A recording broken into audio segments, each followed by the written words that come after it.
নতুনদা যদি আপনাকে বাড়ি থেকে তাড়িয়ে দেয়, আমার বাড়িতে কিন্তু আপনার কোনো স্থান হবে না। এই কথাটাই অয়নদীপ জানিয়ে দিল তার শাশুড়িকে। কি এমন কথা বলল লক্ষ্মী, যাতে সবাই মিলে চড়াও হলো ওর ওপরে? জানতে হলে আজকের পুরো ভিডিওটা শেষ অবধি দেখতে হবে। চ্যানেলটাকে সাবস্ক্রাইব করে দিয়ে যাও, আর নিচে দেওয়া বেল আইকনটা ক্লিক করো, যাতে তোমাদের কাছে আপডেটস চলে যায়। মিহিরপুর থেকে মিঠিকে কিডন্যাপ করেছে ডাকাতরা। নিজেরা কোনোভাবেই উদ্ধার করতে পারেনি তাকে, তাই পুলিশের কাছে ছবি, ইনফরমেশন সমস্ত কিছুই দিয়ে এসছে ওরা। সবাইকে নিয়ে আসার প্ল্যানটা কৃষাণুরই ছিল। সেই কারণে কৃষাণু নিজে খুব গিল্ট ফিল করে। কিন্তু নতুন বলে, তোর তো এখানে গিল্ট ফিল করার কিছু নেই। তুই তো আগেই বলেছিলি আমাকে ডেঞ্জারের কথা, বলেছিলি যে সানসেটের আগেই যেন আমরা ঢুকে যাই, কিন্তু আমাদেরই তো দেরি হলো। কমলিনীর বাবা কমলিনীর মাকে জিজ্ঞেস করে যে, তোমার গলা দিয়ে যখন চেনটা ওরা টেনে নিচ্ছিল, তোমার লাগেনি তো?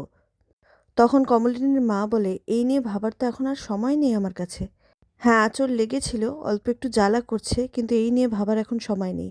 মেয়েটাকে খুঁজে পাওয়া যাচ্ছে না। কমলিনী বলে, এতটা সময় হয়ে গেল, মেয়েটা আমার কি করছে, কেমন আছে ভগবান জানে। ওকে কি আদৌ উদ্ধার করা যাবে? হয়তো মেয়েটাকে খালের ধার দিয়ে ছিন্ন ভিন্ন অবস্থায় পাওয়া যাবে। এ কথা শুনে সবাই কমলিনীকে বকাবকি করে। কমলিনী বলে, ওখানে তো আমিও ছিলাম, আমার কেন বিপদটা হলো না, আমার মেয়ের কেন বিপদটা হলো? মিটিল বলে, তোমারও যদি এই বিপদটা হতো আমাদের সেম চিন্তা হতো। বিপদ কারুর জন্যই ভালো নয়, তাই তুমি চুপ করে থাকো। বাড়িতে লক্ষ্মী এবং বড় ঠাম্মি একা আছে।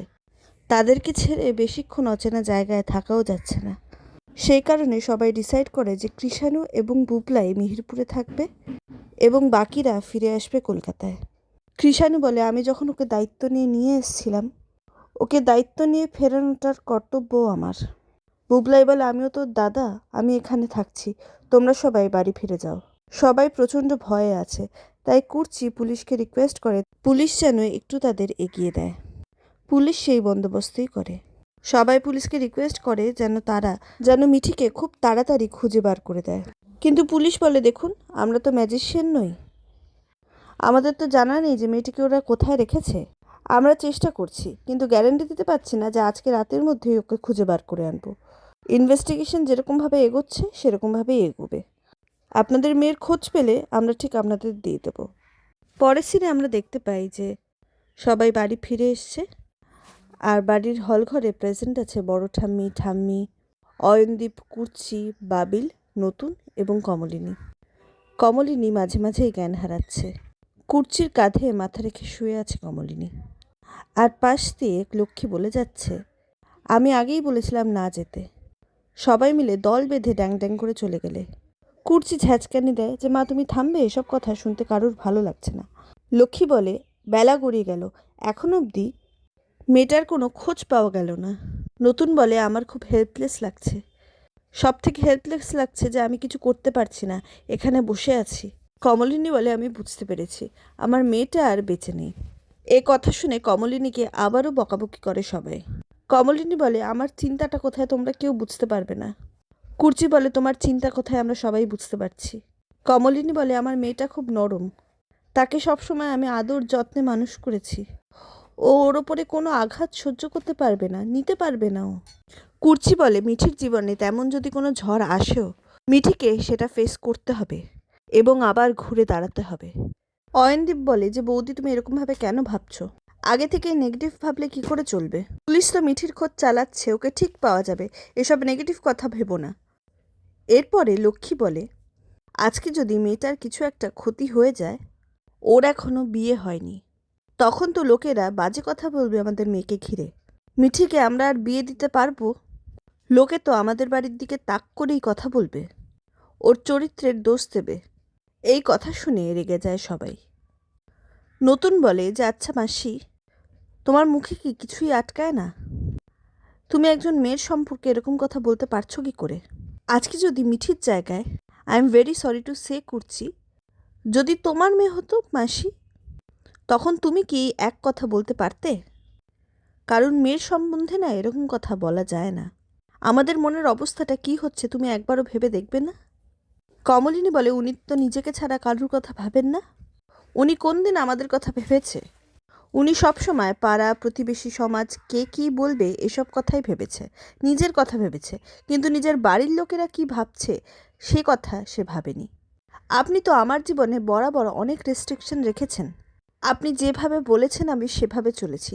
নিয়মকানুনের মধ্যে আমাকে আবদ্ধ করে রেখেছিলেন। হস্তক্ষেপ করেছেন আমার জীবনে, আমার পোশাকে, আমার খাওয়া দাওয়ায়, কিন্তু আমি কিচ্ছু বলিনি। কিন্তু আমার মেয়ের সম্বন্ধে যদি আপনি এরকম বাজে বাজে মন্তব্য করেন, এরকম বাজে কথা মুখে আনেন, তাহলে কিন্তু আমি ছেড়ে কথা বলবো না। অয়নদীপ বলে যে আচ্ছা, আজকে যদি আপনার কথায় ক্ষুব্ধ হয়ে নতুনদা ঠিক করে যে আপনাকে ওরা আর এই বাড়িতে থাকতে দেবে না, তখন আপনি কোথায় যাবেন? না মানে আপনার মেয়ে উদার ঠিকই, দয়ালু ঠিকই, কিন্তু আমি কিন্তু অতটা উদার নই। আমি কিন্তু আপনাকে আমাদের বাড়ি রাখবো না। লক্ষ্মী বলে, জামাই তোমার যদি মনে হয় আমি আমার মেয়ের বাড়িতে গিয়ে থাকবো, সেটা কিন্তু নয়। তোমার বাড়িতে থাকার থেকে ভালো আমি কোনো গাছতলায় থাকবো। অয়নদীপ বলে, আপনাকে তো নিয়েই যাব না আমার বাড়িতে। কেন নিয়ে যাব না জানেন? আমার বাড়িতে নতুন বৌমা এসছে। এত দিন বাদে কুর্চির সাথে আমার সম্বন্ধ ভালো হয়েছে। আপনি প্রথমেই যাবেন, আমার সংসারে আগুন লাগাবেন, সবার মধ্যে অশান্তি লাগাবেন, একেবারে ছিন্ন ভিন্ন করে ভেঙে দেবেন ঘরটাকে। সেই কারণেই আমি আপনাকে নিয়ে যাব না। তো অগত্যা আপনার আশ্রয় কিন্তু হয়ে দাঁড়াবে বৃদ্ধাশ্রম। অয়নদীপ বলে, আপনার তো খুব সৌভাগ্য যে এত দিন ধরে আপনার এত বাজে বাজে কথা শুনেও নতুন দা আর বৌদি আপনাকে এই বাড়িতে রেখেছে, প্রোটেকশন দিয়ে আপনাকে মাথায় তুলে রেখেছে। আমি হলে তো পারতামই না। কমলিনী বলে, তোরা যে আমাকে এত খারাপ খারাপ কথা শোনাচ্ছিস, আমি কি বলেছি? আমি তো শুধু বলেছি যে পাড়ার লোকেরা আমাদের দিকে আঙুল তুলবে। বাবিল বলে, এসব কথার মানে কি এখানে? আমার বোনটাকে খুঁজে পাওয়া যাচ্ছে না, পাড়ার লোকেরা খারাপ বলবে, তো তো মিঠিকে এখন কি করতে হবে বলো আমাকে? লক্ষ্মী বলে, আমি কি বলেছি ওকে কিছু করতে হবে? আমি তো শুধু এই কথাই বলেছি, আমি কি চাই ওর কোনো ক্ষতি হোক? মেয়েটাকে এখনো অবধি ফিরেও পাওয়া যাচ্ছে না। আমি সবসময় প্রার্থনা করছি মেয়েটা যেন ফিরে আসে। শুধু লোকে যা বলবে সে কথাই বলেছি। এরই মধ্যে আবারও সেন্স হারায় কমলিনী। কমলিনীকে নিয়ে সবাই ব্যস্ত হয়ে যায়। নতুনের কাছে কমলিনীকে রেখে কুর্চি রান্নাঘর থেকে কমলিনীর জন্য দুধ আনতে যায়। এরপরে লক্ষ্মী কমলিনীকে জল খাওয়াতে এলে কুর্চি বলে যে থাক, জলটা আমাকে দাও। লক্ষ্মী বলে, তোরা শুধু আমার খারাপটাই দেখিস, আর আমি যে মেয়েটাকে কত ভালোবাসি সেটা দেখিস না। নতুন বলে, থাক না মাসি, ভালোবাসার কথা এখন থাক।